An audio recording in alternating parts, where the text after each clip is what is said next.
Қайырлы кеш, құрметті әріптестер, барлықтарыңызға сәлематсыздар ма? Қалдарыңыз қалай, барлығын жазсаңыздар болады. Иә, қай қаладан қалайсыздар? Қай қаладан бізді тамашалап отырсыздар? Бізде қазіргі таңда 102 адам қосылып отыр. 10 секунд басталуға уақыт қалды. Ал қазірдің өзінде қаншама адам жиналды. Астана қаласынан келген барлықтарыңызға сәлематсыздар ма? Мәскеуден адамдар хабарласып отыр. Сәлематсыздар. Тихорецк, Алматы, тамаша. Бізге қосылғандарыңызға көп алғысымызды айтамыз. Көп рахмет. Бүгінгі таңда С витамині бар маска туралы айтып өтеміз. Екатеринбург, Астана, Якутск, міне керемет, міне қаншама адамдар қосылып отыр. Бішкек, барлықтарыңызға Новосибирск сәлем. Орел дейді мына жерде. Орел, барлықтарыңызға сәлематсыздар ма? Қазір ары қаратай жұмысымызды байқаймыз. Міне Германиядан, Екатеринбургтан қосылып жатыр. Сәлематсыздар ма деймін. Көп рахмет. Компанияның атынан барлықтарыңызды осы керемет гидрогельді масканы шыққанына құттықтаймын. Бұл өнім туралы атап өтеміз. Оны қалай қолдану керек, барлығын айтамыз. Және одан бизнесті қалай бастауға болады, сол туралы айтып өтеміз. Көп рахмет. Бүгінгі таңда сіздерге өте бір пайдалы болуға тырысамыз. Өте бір керемет бір өнім, өте бір керемет өнім екендігін айтып өткім келеді. Яғни өте бір ә, жедел лезде жарқырау слайдта жазылып отырғандай антистресс скин С витамині бар. Антистресс скин нутрейшн дәрумені туралы сөз қозғаймын. Сіз дәрумені бар. Қазір аударма батырмасы бар. Я телефонмен, планшетпен, айпадпен кірсеңіздер, үш нүктені басасыздар. Егер компьютердан кірсеңіздер, глобусты басасыздар. Үш тілде аударма бар. Орыс тілі негізгі және қазақ тілі аудармасы, қырғыз тілі және моңғол тілінде аударма бар. Біздің синхрондық аудармашылар сіздерге аударма жасап қызмет көрсетеді. Кішігірім біздің ережеміз өнімнің таныстырылымы, ол өте бір белсенді а- ахуал болады. Барынша белсенді болғандарыңыз жөн. Қателесуден қорықпаңыздар. Яғни кез келген сұрақты қойып жазсаңыздар болады. Кейінірек бізде сұрақтар мен жауап бөлігі бар. Яғни вебинардың ортасында және аяқ жағында болады. Қандай да бір техникалық қиындықтар туындаса, жазып жатыр, бізде жаңғырық шығып жатыр дейді. Біз түсініп отырмыз. Қазір Мерует қосылып жатыр. Ә, қазір жаңғырық шығып жатыр дейді. Белсенді болыңыздар. Барлығы жақсы дейді. Көп рахмет. Егер техникалық қиындықтар туындап жатса, яғни қайтадан кіріп көргендеріңіз жөн, яғни содан кейін байланыста боласыздар. Бізде жазба болады. Міндетті түрде барлығын біз сіздерге ұсынатын боламыз.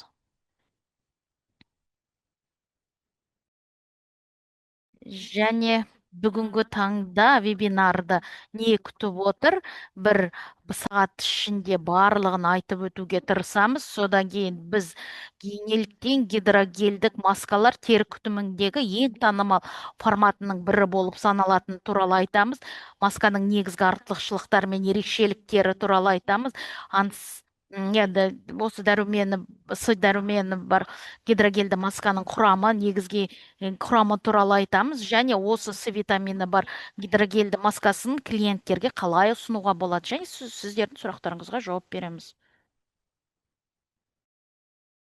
Және бүгін дәстүр бойынша барлықтарын таныстырып, менің аты жөнім Заребе, дистрибьюторларды оқыту, дистрибьюторының оқыту менеджерімін. Жанара Сейтқазинова, косметолог, және тәуелсіз сарапшы Мерует Таир, сұлулық пен жеке күтім санатының бренд менеджері. Және кішігірім, я көбірек айтып өтейін, Жанара Сейітқазинова туралы айтып өтейін. Дерматокосметолог, Анстрей брендінің тәуелсіз сарапшысы, м, примитивті интегративтік медицина бойынша дипломы бар дәрігер.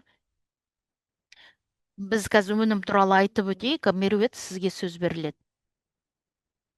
Зарина, көп рахмет. Қазір микрофондарды ауыстырып отырамыз. Бізде жаңғырық болмау үшін барлықтарыңызға сәлематсыздар ма? Бізбен бірге қосылғандарыңызға қуаныштымын. Біздің осы жаңа өнімге деген қызығушылықтарыңызды байқап отырмыз.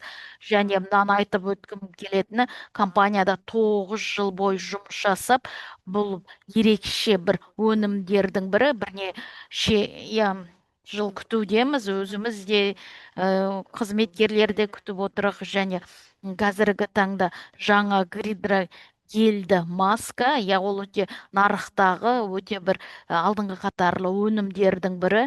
Неліктен біз осындай өнімді шығарып жатырмыз? Бірінші, ол алғашқы қолдануда көп көрінеді, яғни қаншалықты оны қолдану оңай, және нәтижесін тез сезінуге мүмкіндік береді. Және ол жалпы компанияның имиджіне әсер етеді. Мысалға, сіз осы масканы ұсынған кезде өте бір жоңа, оңай, жеңіл қолдануға мүмкіндігі бар, яғни нәтижесі де жақсы. Ал ол ары қаратай оқыту бөліміндегі әріптестерім тереңдеп айтып сіздерге таныстыратын болады. Және бұл жалпы айтқанда біздің клиенттерге жол ашатын өнімдердің бірі. Және осы өнім арқылы және біздің басқа да керемет өнімдерді де паш етеміз.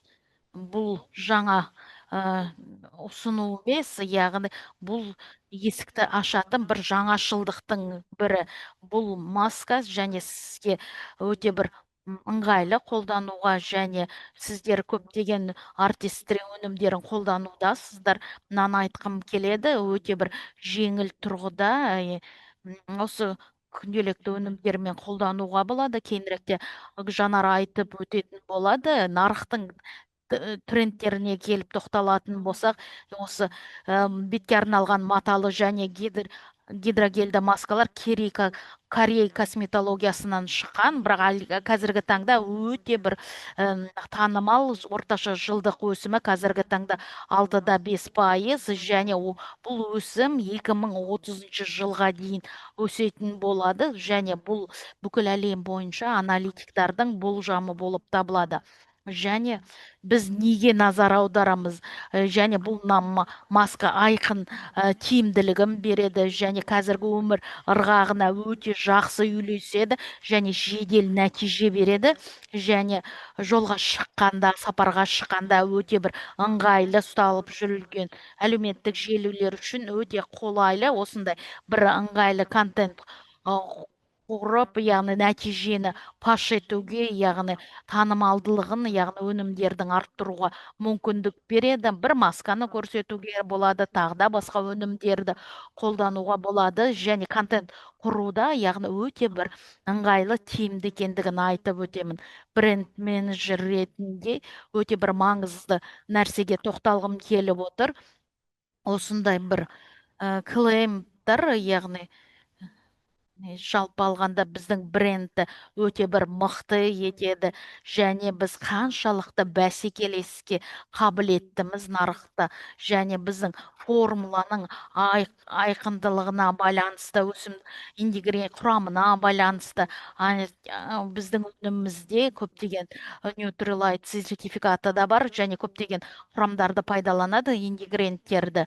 Және өзіміздің Nutrilite фермаларда өсіріледі, яғни өсімдік ингредиенттері, және ол барлық ингредиенттер толықтай қадағаланады. және аллергологтар, дерматологтар оның қауіпсіз екендігін нақтылаған болатын. Және тазалық стандарты бар, артистри клин, және бұл тазалық стандарты бойынша мынаны түсіндіреді. Біздің формуларда осы парабендер, фталаттар, минералды майлар, сульфидтар, пафтар, циклді силикондар және тағы да басқа 1700-ден астам қажетсіз компоненттер жоқ, және басқа да компоненттермен өте бір үйлесімді және коматогенді емес, тесіктерін бітемейді, және ол көп тұтынушылар үшін өте пайдалы, және ол толықта веганды және веган қоғамында тіркелген, барлығы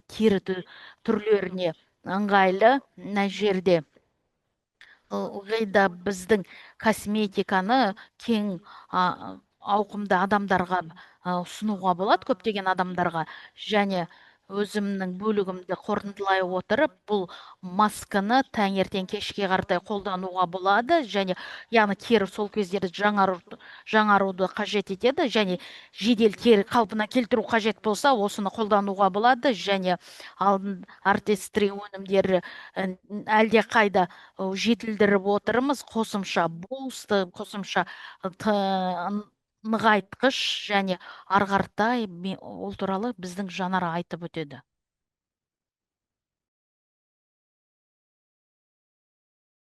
Барлықтарыңызға сәлематсыздар ма? Чатта мені естіп отырсыздар ма? Соны жазып өтсеңіздер. Қазір сіздің осы пікірлеріңізді, яғни жауаптарыңызды естігім келіп отыр. Барлығы естілу қажет, барлығы жақсы естіліп жатқанын оқып отырмыз. Әлі қазір құрамына келіп тоқталайық. Осындай тез жедел нәтижені қалай аламыз, сол туралы айтып өтемін. Бұл өнім бір қолданғаннан өте бір сүйіспеншілікке ие болады. Бірінші айтатынымыз, ол маска өте жедел нәтижесін береді. Осы үй күтімін жақсы көретіндер үшін, тез жедел нәтижені қажет ететін үшін өте бір мықты, яғни гидрогельді маска дәруменімен, яғни мына бос радикалдар бұл жерде өзінің жалпы қартаюға бір әсері бар. Осы маскада біздің жасушамызға, біздің терімізге жақсы әсер етеді. Кешенді қорғаныс деп айта аламын. 21 оксидант және өсімдік тексес ингредиенттер бар, құрамы бар, парабиотиктар бар. Және бұл жаңа сөздер, кейінірек біз оған тоқталатын боламыз. Бұл біздің тері микробиомға қатысты нәрсе, және ол терінің физиологиясына өте құрметпен қараймыз. Тері микробиомасының тепе теңдігін жақсартады, және соны өсімдік құр негізінде күшейткіш кежен С витаминінің әсерін ұлғайтады, және әйгілі құрам ниацинамид және аденозин терінің нәтижесін бір қолданғанда байқайсыздар. Теріні жарқыратады, және оны айнадан іздеп әуре болмайсыздар. Және бұл нәтижені сізді кездестірген, көрген адам айта бастайды, сенің терің жақсы жарқырай бастады деп. Яғни сау, жарқырау деп айта аламын. 3 бағыттар бойынша жарқырайды, яғни бұл 3 бағытта әсер етеді. Терідегі мәселелерді азайтуға көмектеседі. Қызару, сарғыш реңкті терінің түсінің біркелкі еместігі деген сияқты. Бірінші қолданған кезде сіздер менің айтып жатқаным түсініп жатасыздар. Және терінің реңкін жақсартады. Және С витаминді өте бір негізгі құрамдарының бірі. Бұл ацеролы шиесінің экстраты, және онда С дәрумендері өте көп. Қартаюға қарсы күтім. Бізде С дәрумені антиоксидант ретінде ғана жұмыс жасамаймыз. Яғни алдында айттық, жаңа коллагеннің құрылуына әсер етеді. С дәрумені біздің жасушаның құрылуына әсер етеді. Тері иммунитетін қалыпты ұстайды. Яғни ол біздің терімізге өте бір жағымды әсерлері бар. Мына бос радикалдар, яғни біздің терімізге, яғни өзіміздің жасушаларымызға қарсы шығып басып жатады.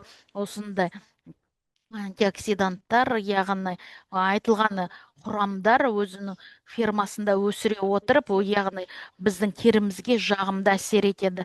Яғни біз айтып өткендей, біз жалпы алғанда тері мен сұлулығын ұстап тұруға өте бір жақсы әсер етеді. Яғни антиоксиданттар меланинді, пигментацияны азайтады және жасушаның қартаюын алдын ала алады, және сонымен қатар жасушаның қартаюына төтеп береді, және оксиданттың теріде бір жетіспеушілігі терінің көміскенілуіне, яғни және барлық терінің құрылымдық жағының бұзады, яғни біздің бос радикалдар яғни қандай да бір біздің жасушаларды қышқылдандырады, және әсер ететін факторлар, яғни қоршаған орта, яғни бұл жерде ауа райының, яғни ауаның ластануы және күннің әсері, ультракүлгін сәулелер, яғни біздің терімізге жағымсыз тұрғыда әсер етеді, бос радикалдарды туғызады. Яғни әртүрлі қышқылданулар болады, жасушаның бұзылуы, және сонымен қатар жалпы яғни терінің жалпы бұзылуы, яғни жас ерекшелікке байланысты өзгерістердің пайда болуы, және сонымен қатар терінің қорғаныс функцияларының азаюы, және сонымен қатар бос радикалдар бейтараптандырады, яғни тотығу зақымдауларын байқап жатамыз, және бұл жерде осында кешенді жұмыстарды қажет етеді, және сапалы антиоксиданттарды қолдану болып отыр, және бос радикалдар яғни секунд сайын жинақталып жатады, яғни бет күтін үйде жасаған кезде оксиданттар құрамы болу керек, сапасы да жақсы болу керек осы өнімнің, яғни теріңе көмек бересің, және ол күнделікті әдемі болып жүруге өзінің әсер етеді. Және яғни біздің қолдарымыз банка құтыдағы осы нәрсені алып, яғни кезеңмен үй күтімін жүргіземіз. Бос радикалдар ақуызды бұзады, коллагенді бұзады, және ол туралы біз айтқан болатынбыз. Бізді жақсы бір тақырыптардың бірі терінің қорғаныс функцияларын әлсіретеді, және бұл жалпалды тері қорғанысы, яғни барлық процестерді қорғап отырады. Ол жерде күндіз ол қорғау, яғни кешке қартай ол бұзылған нәрсені қалпына келтіреді, және осы терінің күңгіртену, біркелкі емес төс серпінділіктің төмендеуі сияқты терінің көзге көрінетін қартаю белгілерін жылдамдатады. Көмекке бұл жерде антиоксиданттар келу керек. Антиоксиданттар, яғни бұл жерде, яғни бізде антиоксиданттар жетіспей жатса, онда оны теріні қорғау керек, яғни антиоксиданттар біздің терімізге күнделікті қажет. Бұл қалай жұмыс жасайды?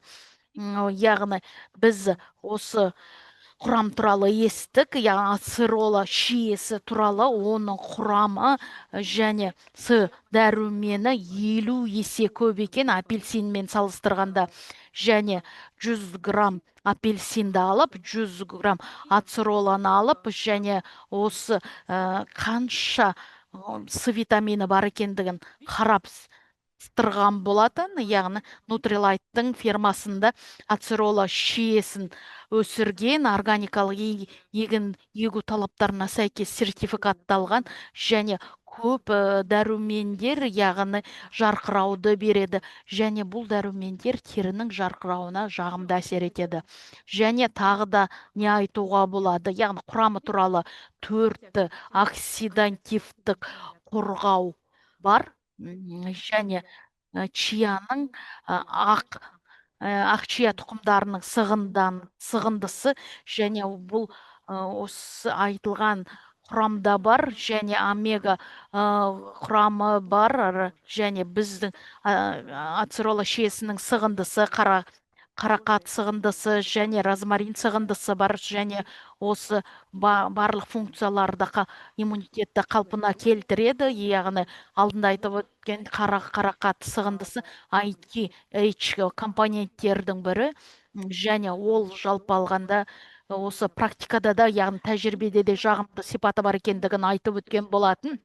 Және розмариннің сертификаты, және ол ішкі нөрте сорт, және бұл сертификатты айтатын болсақ, өнімнің, яғни айтылған құрамдар олардың жоғары сапалы екендігін байқатады. Қандай дәндер егіледі, сыртқы жағымсыз агрессиядан қалай қорғалады, және сонымен қатар осы химиялық әсері болмау керек. Сонымен қатар оны жинауынан бастап лабораторияға жеткенге дейін, және осы біздің өнімдерді түскенге дейін, яғни барлығын қадағалап жатады. Және гидрогельдік маска, яғни гидрогельдің құрылымы өте сапалы тұрғыда бізге қажетті окклюзияны береді. Және сіз осы масканы жаққан кезде 2-3 минутта теріні мынандай сезім болады, яғни екінші тері сияқты өзіңіздің барлық жұмыстарыңызды ары қаратай жасай бересіз. Яғни 2-3 минут жетеді. Яғни жаққаннан кейін өзінің әсерін тигізесіздер. Яғни оның әсері, яғни айтылған уақытта, сол уақытта өзінің әсерін тигізеді, таңертең және кешке қаратай. Соның нәтижесінде яғни терінің микробиом дегеніміз не? Бұл жалпы алғанда бір үлкен экожүйе, және басқа да біздің терімізде өмір сүреді. Олар көп болып табылады. Яғни пайдалы микроорганизмдер жұмыс жасау үшін, яғни микробиом дұрыс сау болу үшін бізде пайдалы микроағзаларды ұстап тұру керек. Және бұл жерде жаңа сөз парабиотик деп аталынады. Бұл микробиомалар бұл жерде тірі емес, яғни өмірге қабілетті емес, және оның пайдасы, яғни олардың пайдалы метаболиттері бізге пайдалы бактериялар, және олар жақсы болады, және микробиомның балансын жақсартады, және өте бір бос радикалдардан құтқарады. Яғни және дәруменнің тиімділігін әрі қаратай жалғастырады. Терінің барьерлігі жағын жақсартып, барлық оксиданттарды нығайтып, тиімді етеді. Тек қана дәруменің ғана емес. Көп рахмет, Жанар. Ары қаратай сұрақтарға жауап берейік. Яғни жиі қойылатын сұрақтар. Осы өнімнің ерекшелігіне де сол туралы айтып өтейік. Сіз, құрметті әріптестер, мынаны айтып өткенім үшін, және бұл ақпаратты естеріңізде сақтағандарыңыз үшін, бұл ақпаратты өздеріңіздің клиенттерге беру үшін гидрогельді маска витаминімен, ол 21 осы антиоксиданттардың миксі, яғни дәрумені бар, яғни ол жедел жарқырау, лезде жарқырау, және күнделікті қолдануға өте тиімді. Көп рахмет. Бізде жаңғырық бар деп айтып жатыр. Құрметті серіктестер, бір бөлмеде отырғаннан кейін осы жаңғырық болып жатқан шығар. Егер біреу айтып жатқанда микрофонды қосып отырайық, ауыстырып. Көп рахмет. Екінші сұрақ, бұл құрамы бойынша таза ма дейді. Меруерт айтып өтті, тағы да айтып өтіңізші маңыздылығы туралы. Құрамы өте таза, және біздің маскада парабендерді, силикондар жоқ, және минералдық майлар және силикондар жоқ, яғни және 1700-ге басқадай құрамдар, яғни рұқсат етілмеген құрамдар жоқ, яғни олар жалпы зиянды, теріге зиянды құрамдар біздің аталған өнімнің құрамында жоқ. және қолдану ерекшелігіне келіп тоқталсақ, гидрогельдік маска өте ыңғайлы жағылады. 2-3 минут осы масканы жаққаннан кейін ол жағылып, содан кейін ыңғайлы өзіңіздің жұмысыңызды жасай бересіз. Гидрогельдік құрылым, яғни оны қатырудың қажеті жоқ, яғни белсенді күннің астына да ыстық жаққа қоюдың қажеті жоқ. Яғни к- ваннаның сөрелерінде шкафта ұстаған жоқ, алдын ала суытудың қажеті жоқ. Гидрогельді маска өзі суытатын қасиеті бар. Нәтижесін көп күтпейсіздер, 30 минут кейін алғаннан кейін, яғни маска ағарады екен.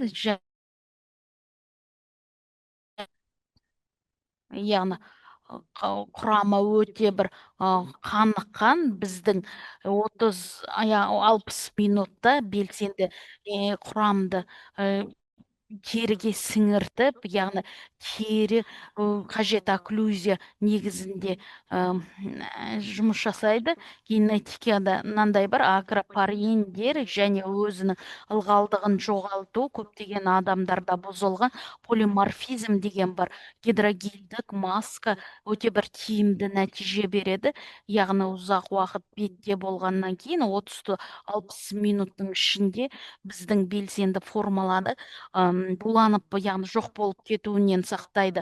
Тағы да мынандай лайфхак: сіздер масканы бетке жаққаннан кейін, мына жоғарғы төменгі жақ бар бөлінеді, және ерінің, көздің бұл кесілген жағы бар, ол жерде де гидрогель бар. Яғни мына жерге, айтылған жерге, құлақтың айналасына және жабылмаған жерлерге жапсаңыздар болады. Яғни барынша осы терінің жан жағындағы бөліктерін жабып болады. Және сонымен қатар өте бір, яғни да, яғни естілмейді, аударма жазу мүмкін. Яғни сонымен қатар өзінің иісі бар, яғни сонымен қатар бергамот бар, яғни сонымен қатар көк шай бар, жасмин бар, 5 маскамыз бар. Яғни практикалық зерттеуге келіп сүйенетін болсақ, яғни бір қолданғаннан кейін бұл жерде бірінші нәтижені көруге болады. 25-те 5, яғни терінің тығыздығы жақсарады, және яғни 18-де 7, яғни он тынышталдырып, яғни қалпына келтіреді. 19-да 67-де 1 пайыз, яғни теріні түзулетеді. 6-да 8, яғни теріні суытуға мүмкіндік бар. Яғни өздеріңіз көріп отырғандай азайтады, қызаруды және сарғаюды азайтады. Яғни кешенді күтім, яғни дизайны бойынша да көріп отырмын. Гидрогельдік маска С дәруімен мені, біздің С витамині бар, яғни сары сумен бірге қолдануға болады. Дұрыс қолдансаңыздар, осы гиалуронды қышқыл, яғни С витаминімен, олар әртүрлі молекулярлы, әртүрлі көлемде, және олар осы гидрогельдің арқасында өте бір ылғалдандыру мүмкіндік береді. Белсенді ингредиенттер өзінің деңгейінде жұмыс жасап, яғни тиімді нәтиже беруге септігін тигізеді. Сыртқы стресстік факторлардан қорғайды, яғни 92-22 пайызға қорғайды. Сонымен қатар 80-де 204 пайызға жарқырауды береді. Масканы шекішкеннен кейін жарқырауды өздеріңіз байқай аласыздар. Жарқырап, яғни қызыл кілемшеге шыққанда, яғни жарқырап жүре аласыздар. Қандай да бір іс-шараға барған кезде, үлгеремай қалған кезде, осы баратын іс-шараға, онда яғни күнделікті жарқырау үшін де бұл маска кез келген уақытта қолданғанға өте тиімді деп айта аламын. Құрметті әріптестер, бізде қазір жаңғырық болып отыр. Біз екеуміз сөйлеген кезде жаңғырық болып жатыр дейді. Мені естіп жатсыздар ма? Екі рет естіп жатсыздар ма мына жерде? Эхо дейді, яғни жаңғырық шығып жатыр. Қазір бір секундқа өшіріп тұрыңызшы, яғни қазір қайтадан қосасыздар. Көп рахмет. Қазір мені ғана естіп отырсыздар ма?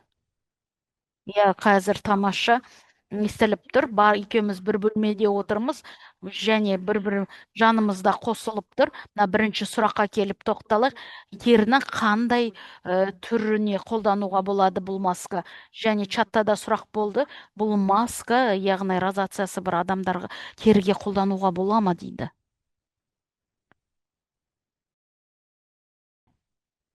Тері түрлеріме сәйкес келеді. М, яғни барлық терілердің түрлеріне сәйкес келеді. Және егер де сіздер өздерің дерматологқа жүгінсеңіздер болады, яғни оны қолдана аласыздар.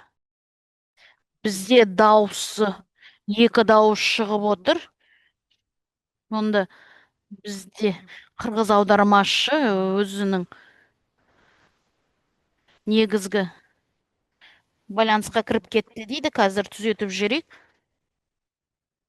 Екінші сұрақ, бізде дерматологтар осы маска дерматологтармен тексерілген ба, қауіпсіз бе соны қолдануға, сол туралы айтып өтсеңіздер. Және екінші сұрақ, не комедогенді маска болып табыла ма дейді. Комедогенді емес маска болып табыла ма дейді. Өте бір жаңалық, яғни маскалар догенді емес, кез келген тері түріне қолдануға болады және бүкіл әлем бойынша, яғни вегендік қауымдастықта тіркелген, яғни ешқандай жануарлардың өнімдері қолданылмаған. Және екі сұраққа жауап берейік, Жанара. Және купероз барларға сәйкес келе ме, қолдануға бола ма? Иә, оны қолдануға болады. Және розация ол өте созылмалы аурулардың бірі. Егер асқынған болса, онда дерматологта емделіп және тері тынышталғаннан кейін осы масканы қолдануға болады. Ремиссия жағдайында қолданасыздар. Күрделі асқынған кезде, яғни тері аурулары болып жатса, яғни үй жағдайында қолданатын өнімдерді уақытша қолданбай, яғни дерматологпен емделу қажет. Ары қаратай жалғастырамыз. Тұтынушылар не айтып жатыр? 80% осы өнімді масканы қолданғандар тері жедел жарқырап, лезде жарқырап, оның жағдайы жақсарып, яғни тегістеліп, яғни терінің яғни жарқырауына әсер етеді. Тері әлде қайда жас, қаныққан, яғни күтім бар екендігін байқатады. Және 73% теріні түсін жақсартады, 79%, яғни жақсы болғанын байқатады. Яғни 81% теріні тынышталдырады деп айтады. 82% терінің өте бір күтімді тұрғанды байқатады. Тері тез сіңеді. Кімге қолдануға болады? Барлық тері түрлерін сәйкес қолдануға болады. Ересектерге арналған 18 плюстағы адамдар қолданады. Егер тез әдемі болғысы келсе және өзінің терісіне қолданатындар, яғни құрамдарын жақсы білетіндер, қауіпсіз өнімді қалайтындар және осындай бір қарқынды өмірде, яғни белсенді өмір сүріп жатқандар үшін пайдалы, яғни күші бара бері жүрген кезде ұшақтарымен, онда білесіздер, яғни тері құрғап, яғни ылғалдығы азаяды. Сіздер үшін өте бір осы маска қолдануға ыңғайлы, өте бір ыңғайлы, алып жүруге, яғни сіз сапарға алып жүруге болады және офиске де жұмысқа алып барсаңыздар болса, я кешке қаратай бір іс-шара болып жатса, яғни қолдануға болады, яғни күнделікті қолданатын үй күтімін не айналдыруға болады. Осы масканы қалай қолдануға болады? Теріні тазалағаннан кейін, теріні жеңіл айналдыра отырып құрғатып, яғни тоникпен және тазалап, яғни сонымен қатар мына төмен жақта теріні ақырындап жағып, яғни содан кейін жоғарғы жағын ақырындап жағып, яғни мына жоғарғы жағына мына құлақ құлақ айналасына да қойғанымыз жөн, яғни жас ерекшелікке байланысты теріде осындай қартаю болады, содан кейін оны жаққан, осы масканы қойған дұрыс, яғни ешқандай 30-60 минутта қолдансаңыздар, яғни және теріні ақырын, яғни ақырын ақырындап ұрғылап, яғни осыны өнімнің сіңуіне әсер етеді, яғни 2-3 рет аптасына қолдануға болады. Бір ерекше іс-шара болған кезде осы жарқырау үшін оны қолдана аласыздар. Біз ары қаратай сұрақ пен жауап бөлігіне өттік. Оның қолдану мерзімі қандай, яғни ол қаптаманы ашқаннан кейін масканы қанша рет қолдануға болады? Яғни мерзімі, яғни 24 айы ашқаннан кейін осы қаптама жедел қолдану қажеттігін айтып өтеміз. Масканың құрамы өте құнарлы, дәрумені ашылғаннан кейін бос оттегі, бос радикал болады. Сондықтан алдын ала ашудың қажеті жоқ.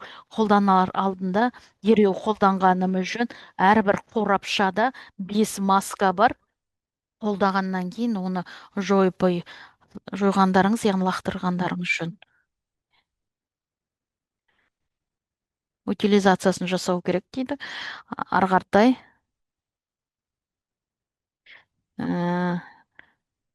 масканы қалай сақтауға болады? Е, салқындау және күн түспейтін жерге, құрғақ жерде сақтаңыздар. Морозилкаға салмай, яғни тоңазытқа салмай сақтаңыздар. Яғни температураның тез ауысатын жерден қорғаңыздар. Яғни гидрогелді қыздырып, яғни суытып қажет емес. Яғни масканың құрамына әсер етуі мүмкін.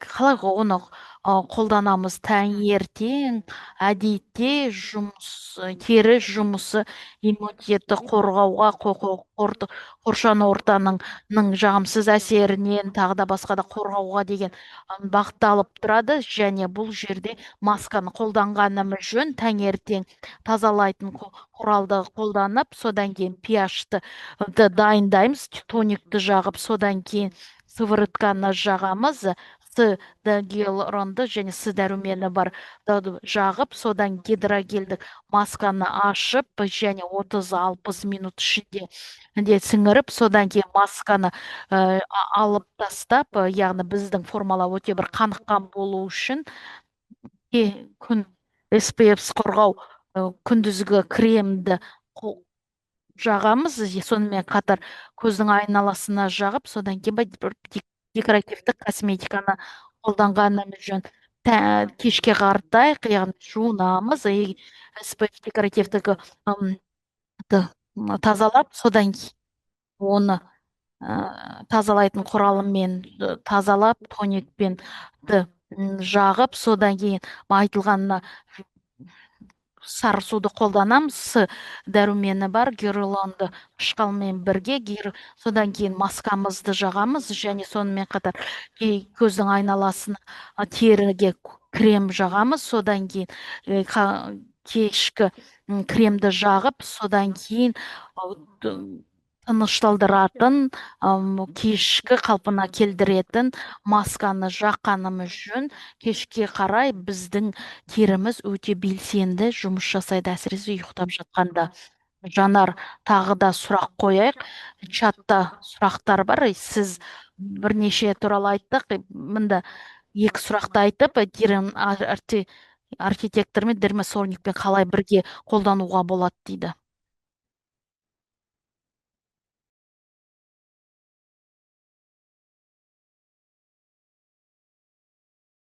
Мен кешкі күтім туралы айтып өтейін. Я үйде гаджет болатын болса, екі кезеңді тазалағаннан кейін, тонизация жүргізгеннен кейін біз С витаминмен, яғни гиалурондық қышқылмен сары суды қолданамыз. Содан кейін архитектор айтып өтеміз және сывыртканы қолданамыз және сон архитектормен өтіп, содан кейін масканы жақсақ болады. С витаминмен осы масканы жасап, яғни ары қаратай осы суреттегідей жасауға болады.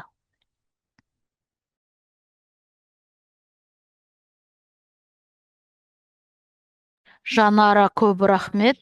Тағы да бір екі ауыз сөз сұрақ. Кейінірек әріптестеріміз сұрақ пен жауап бөлігі болады. Мына жерде сұрақ қойылып жатыр. Жасына байланысты қолдану бойынша қандай ұсынымдар бар, сол туралы айтып өтсеңіз, кеңестерің. Яғни кеңес айтып отыр, кез келген жаста, әрбір жаста өзінің өзгерістері бар. Осы өзгерістің негізінде ең басты нәрсе қазіргі таңда сіздің терінің жағдайына байланысты осы күтімді өзгертуге болады. Бізде терінің жағдайына қалап, яғни бізде базалық күтем үшін яғни біз араласқан тері түрі ылғалданған ылғалдандыру керек, яғни сары суға яғни көрсеткішке байланысты барлығын жасаймыз. Біз таныстырылым жасадық. Алдында тері, яғни майлылыққа жақын болатын болса, яғни бірінші қартаю белгілері болса, яғни жас ерекше возрастнойды аламыз, яғни содан кейін араласқан тері түрі болсақ, яғни түзету сары суын қолданамыз. С витаминімен бар гидрогельді маска сол қолданамыз. Содан кейін ол жерге базалық күтімнен басқа нутришнге лонжевити линейкасын, яғни қолдануға болады. Қазір екі сұрақ қояйық. Алдында слайдта тұрған сұрақты қояйық. Бұл тері қандай да бір күйген кезде, күннің күйген кезде, сонымен қатар агрессивті косметологиялық қолданған кезде қолдануға бола ма дейді. Жүктілік кезде қолдануға бола ма дейді. Күн қатты күйген кезде, яғни қалпына келту кезең болады. Ол 2 аптаны алады. Осы уақыт аралығында масканы қолдансаңыздар болады. Қатты зақымданатын процедура болатын болса, реабилитация керек, жоғарғы температура болса, мысалға айтақ лазерлік шлифовка болсақ, яғни РФ-ті қолданған кезде, яғни теріні қалпына келтіретін өнімдерді қолданамыз, яғни теріні жазатын реабилитация кезінде емдейтін дәрігердің нұсқасымен әрекет етуіміз керек, яғни барынша тері қалпына келгеннен кейін, яғни қолдансаңыздар болады. Яғни жүктілік кезде айтатын болсақ, барлық қолданатын өнімдерді, яғни ол жерде ешкім оны зерттемейді, себебі бұл жерде гинекологқа сүйенгеніміз жөн. Мысалы, ешқандай патология болмаса, үй күтімін қолдануға болады. Жекелей осы ингредиентке әсері болмаса, яғни жағымсыз әсер болмаса, оны қолдануға болады. Яғни екі ауыз сөз сұрақтарымыз бар. Содан кейін ары қаратай жалғастырып, тағы да сұрақ жауап бөлігіне өтетін боламыз. Яғни күн белсенділігіне байланысты, мерзімге байланысты қолдануда бір шектеулер бар ма? Қай уақытта қолданған жөн, сол туралы айтып өтсеңіз. Мерзімділікке байланысты кез келген мерзімде, кез келген уақытта осы өнімді қолдансаңыздар болады. Ешқандай шектеулер жоқ, яғни соны айтып өткім келеді. Көп рахмет. Ешқандай тиым жоқ дейді. Көп рахмет, Жанар. Ары қаратай жалғастырамыз. Сұрақтар болады, сұрақтарыңызды жазсаңыздар болады. Параллельді түрде жаза беріңіздер, чатқа барынша жауап беруге тырысамыз. Ары қаратай келесі біздің бөлікке келіп тоқталайық. Гидрогельдік масканысы, яғни ацетоскин реструшинді, С витамині бар.